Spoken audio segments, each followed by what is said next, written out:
Good day, folks. I'm Matthew Polinsky with the Manitoba KRTP. Today, we're bringing you a presentation from Lynae Ovinge called Varroa Control in Canada, Options for Each Season. This was a presentation that I first saw in Calgary this past winter at the BTEC convention, and just chatting with my colleague here, Provincial Apiarist Derek Mickelson, we had talked about what an excellent and concise presentation it was of all of the options we have for control based on our season, based on weather, based on practices, and how they fit in to the year. So the University of Lethbridge and Lynae Ovinge graciously agreed to provide us this presentation. So before we get started, I just wanted to note that there's no live component to today's webinar. So drop a message in the comments here, and we'd like to hear from you. So just before we get started, I'd like to mention that Lynae Ovinge has spent many years studying honeybee health and canola pollination with Dr. Shelley Hoover in Lethbridge. She also operates Buzzworthy Solutions, where she provides contract consulting services to beekeeping community and the bee research community. She grew up on a mixed grain cattle farm in southern Alberta and learned beekeeping on commercial honey farms.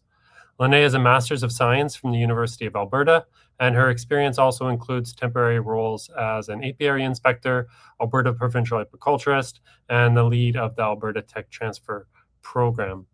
So without further ado, I'm going to bring Lynae on, and we'll hear the presentation. Hello, I'm Lynae Ovinge, a researcher at the University of Lethbridge. In this presentation, I'm going to give you an overview of Varroa Control. We're going to go through it season by season. This is really important right now because it's 2026 and we just got 4 new Varroa treatments, so it's nice to see where they slot in. To set the stage, I want to talk about when I was a bee inspector in 2009. Apivar was new at that time. We were trying to get beekeepers to switch it to the spring where it would work better. There was a little bit of formic being used, and we saw the earliest oxalic applicators. In hindsight, life was pretty simple here. 4 years later, we just published this, but I find this crazy. We designed a study. We did it in 3 different locations where we did not treat colonies for Varroa for an entire year. It wasn't the purpose of the study, but it was a part of it that we did. And what happened was 88% of the colonies that were treated survived, and 87% of the colonies that were not treated for Varroa survived. I would never design this experiment nowadays, but again, life was simple. And now here we are in 2025, and life is not so simple. And it's actually 2026, but I took this picture in 2025. This hive has mites on bees, deformed wing, parasitized brood. This colony had 0 mites in a Varroa wash in May and 90 mites in the Varroa wash by September. The beekeeper used 4 treatments a year, and he still saw this. And I just use this to communicate that I think things have changed and that Varroa Control is really a moving target and incredibly frustrating. And that the most useful thing I thought I could do this year was to help lay out the options for Varroa Control and where I think there's some room to fine tune what you're doing. And so that's the purpose of this presentation. Throughout the presentation, I'm going to talk about treatment windows, and I'll always have this calendar at the left. I got 2 disclaimers I want to give first. One is that I'm going to talk about the treatments that are commonly used in each window, not everything that's actually registered for every window. And secondly, I am from Southern Alberta, and this presentation is for Manitobans, and my ideas of when you can get in hives might be a little bit off from yours, but I think most of what I say should be pretty applicable.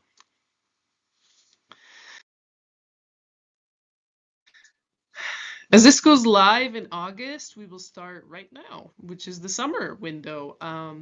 We're hot and we got honey supers on, which limits the treatments that can be safely used in 2 ways. According to the 2025 survey, we had 27% of Manitoba beekeepers treating in this window.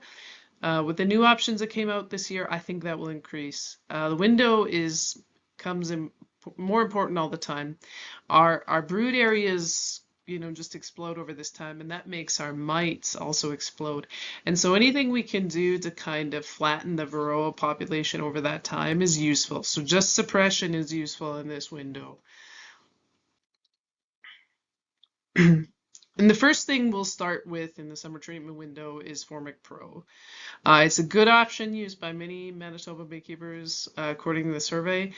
Other formic options do not have honey supers on their labels. So actually this is the only one that, according to label directions, that you can use in the summer when you've got honey supers on. It really depends on the climate and the size of operation, how you can slot this in. In Lethbridge, I could put Formic Pro on all of July last year, and this year we probably haven't had any day in July I could put on Formic Pro. So you really have to be adaptable in order to use this in large operations in the summer, but like I said, a pretty valuable tool. Another option we have for the summer treatment window is oxalic glycerin pads. This is a new option registered by Honey Council that is a do-it-yourself. And you can use any kind of pad you want. The dosage and how you mix it is all on the label, but you have a lot of latitude towards the absorbent pad you use. Like I said, it's not going to kill all the mites, but it will suppress that curve a bit, which can be helpful in getting us to the fall treatment window. And because this is a new thing that was only on the label for this year, I'd really love to hear if anyone has any feedback about how it went in their operations. Another new option we have is Varoxan. This is also oxalic and glycerin as well, but it comes pre-formulated in cardboard strips, so a lot easier. You could just buy it off the shelf and put it in your hives, and you don't have to mess around with heating your own oxalic or soaking your own pads. We actually put this in our own hives in Lethbridge here in July. If anyone has any feedback on Varoxan as well, I'd love to hear about it. And like I said, for the oxalic glycerin pads, this is going to help flatten that curve of that huge furrow growth we see in the summertime. Another option we have legal with Honey Supers on is HopGuard. Registered for this window, but I've not seen it widely used by beekeepers.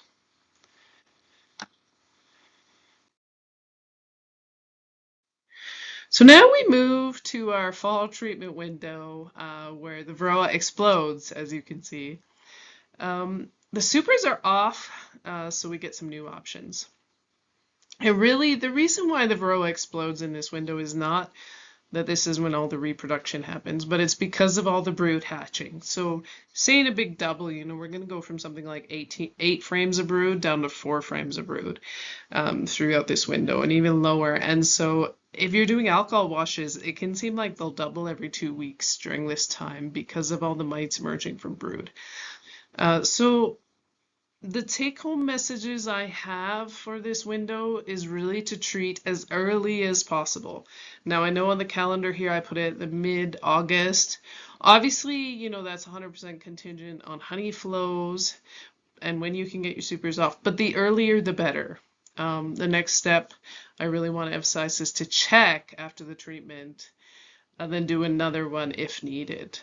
This is a really important window to protect the winter bees, and sometimes, this is kind of how we have to manage this window.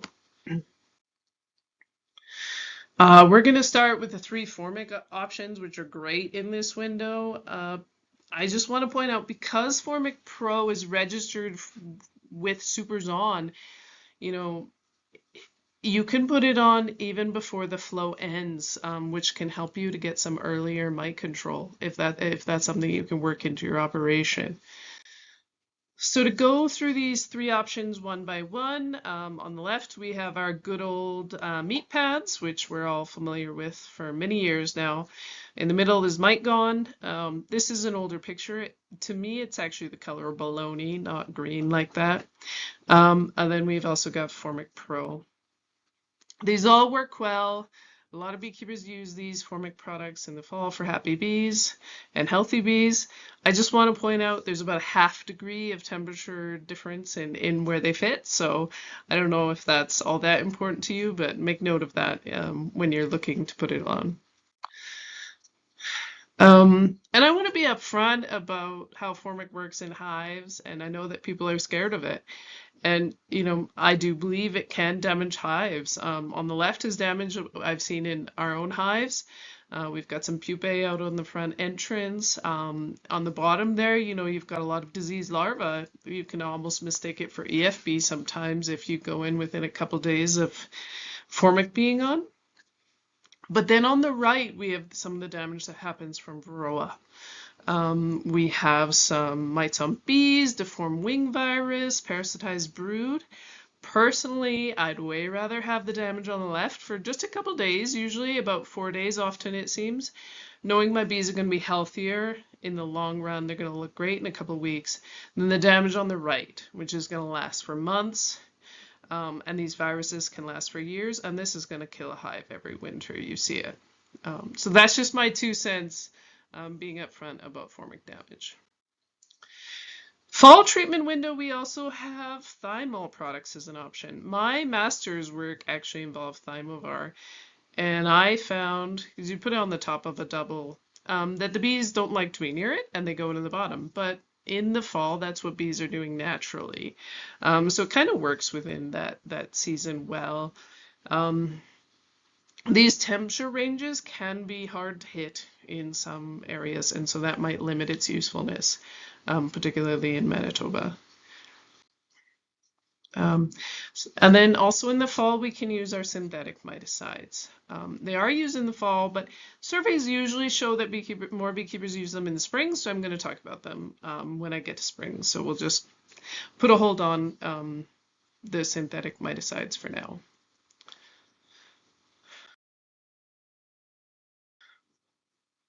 Moving into winter, obviously the big one here is oxalic vapor. That's a great technology we have for this treatment window.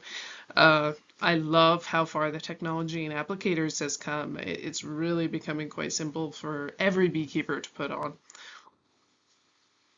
This window is really important even when you think your mites are low. You're not necessarily saving hives from winter by the time we get to the oxalic window, but you're protecting next year's honey. You're protecting next year's wintering. So even if your mites are low, get them lower. And the best way to maximize this tool in this window is to figure out when your brood area, or when your bees actually go broodless. And so in Lethbridge, we actually did a study last winter looking at this. And so as you can see, we actually had quite a bit of brood still in October, and we really hit those low points in brood rearing, and not all hives went broodless in November, and then they just kept tracking upwards by then after that. I highlight this because I realize that oxalic is, it's not just something you can do and put on the calendar and do when the day comes around. I know it's contingent on you actually being able to get into your hives and the temperature that it is outside and whether you have the labor to do it. But if you're able to monitor the brood rearing in your colonies and maybe move the oxalic to, most likely later in order to really hit those broodless periods, that'll really maximize the usefulness of this tool. The other thing I just want to mention here is that oxalic vapor is really useful anytime there's a brood break. And so depending on your management regime or style, you also might have brood breaks when you're splitting or if you're buying packages. And so you can consider using it at other times of the year as well, and that might help you to use this tool, which is quite economical for those periods.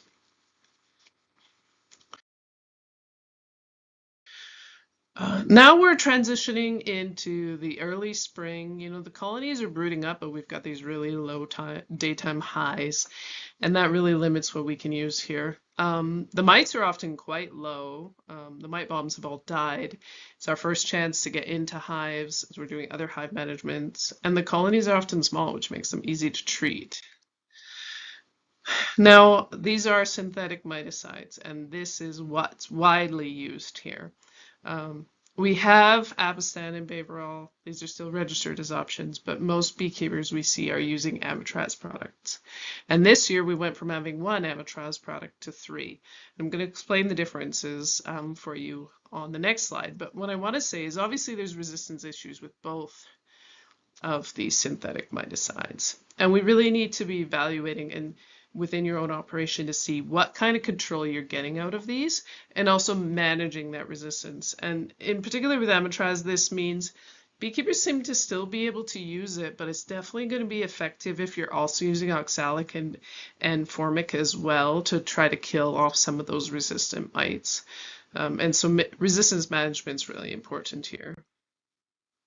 So to go through the three types of Amitraz that we have now, we all know the Apivar on left. I was just Googling it. It's on sale, by the way. Apivar 2.0, this is the new one this year. You know, it's a new formulation that's supposed to provide faster knockdown. A big difference between it and Apivar is that it can be in the hive for 10 weeks. Apivar is a 6-week product. It's a longer strip. It's meant that you can use it in jumbos. And so you actually kind of curve it over the top of the frame. I think that less strips will fall down than we've seen with the traditional Apivar. So if anyone has any feedback on that, let me know. And then Amiflex is new as well. And this is it comes in a caulking gun. You put it on a tongue depressor. It's a 7-day only treatment. So it's just providing some knockdown. But it's definitely very different for anything that we've seen in terms of Amitraz before.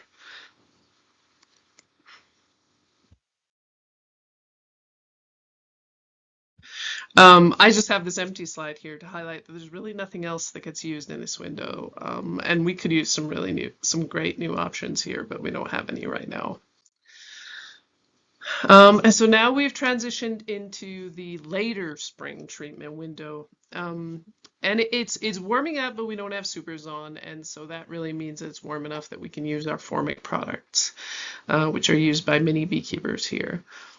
I've mentioned these products already. All I really want to add to on the formic file is to say I really feel that formic is our safe harbor right now. When we have runaway mite levels, we have some resistance issues with other products, we really know that this works and it works well. And so it's a really valuable tool for sure, and I'm happy we have it.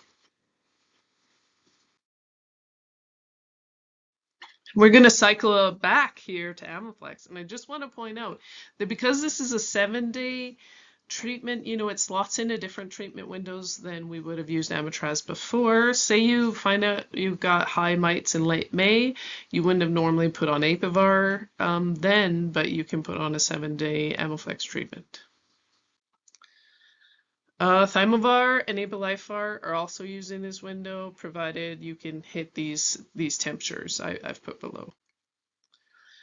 And these are options that are mostly used in the summer treatment window, and I'm just putting them here because I think we might see a shift into these windows, especially not for Hopguard, but more the oxalic glycerin products are new. We don't know how beekeepers are really going to be using these quite yet, but I do suspect we're going to begin to see quite a bit of it in this window, and so I put them here.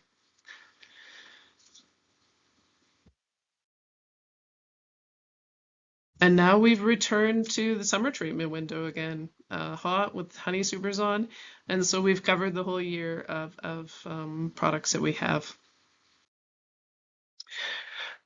So we've gone over everything else, and it's really important to actually evaluate the treatments you're using. With the price of everything these days, you know, diesel goes up, labor goes up, but honey doesn't go up. It's important to evaluate the inputs and the Varroa treatments you're using to really make sure that you're getting the Varroa control you're paying for.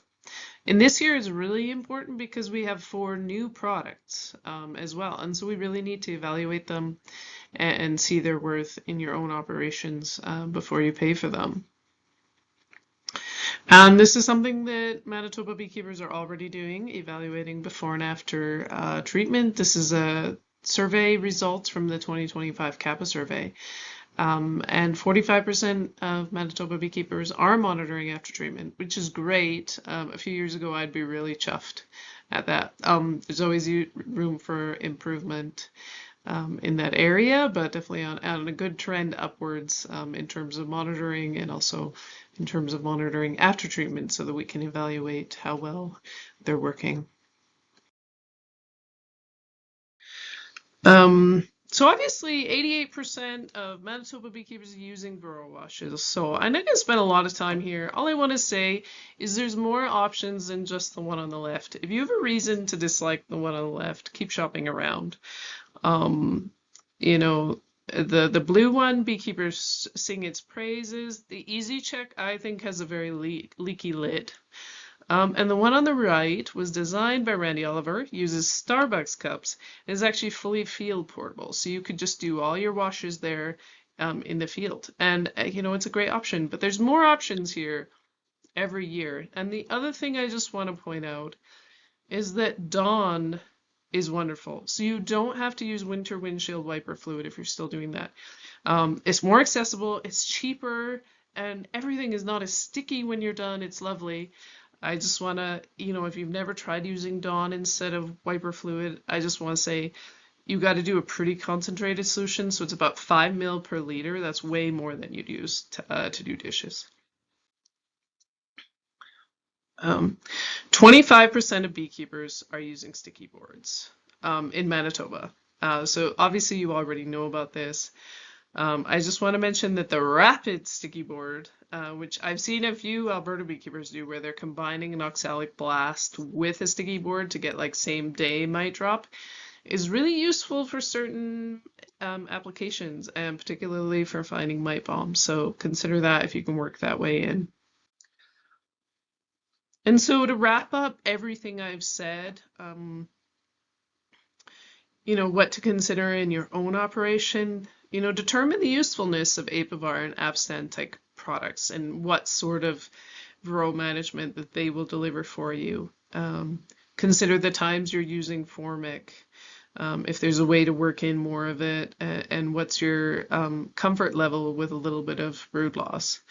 When are your broodless periods, and how can you effectively use oxalic a little bit more in those periods and move the oxalic to the truly broodless periods if you're able?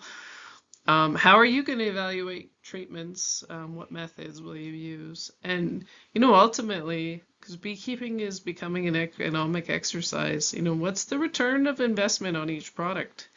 You know, something like oxalic acid vapor is quite cheap, but once we've got big operations, labor and fuel can actually make it not as cheap as other products. So, you know, there's a lot to go into your return of investment on every treatment that you're using. So I'd like to thank you for listening to me today. And if anyone has questions, please feel free to email me. I'd love to chat more. And I just want to acknowledge I work for the University of Lethbridge, and some of my research is funded by NSERC. So thank you. All right. Many thanks to the University of Lethbridge and Lynae for providing that presentation. Feel free to drop us a line in the comments and check out the KRTP's other videos up on YouTube, our resources on our website.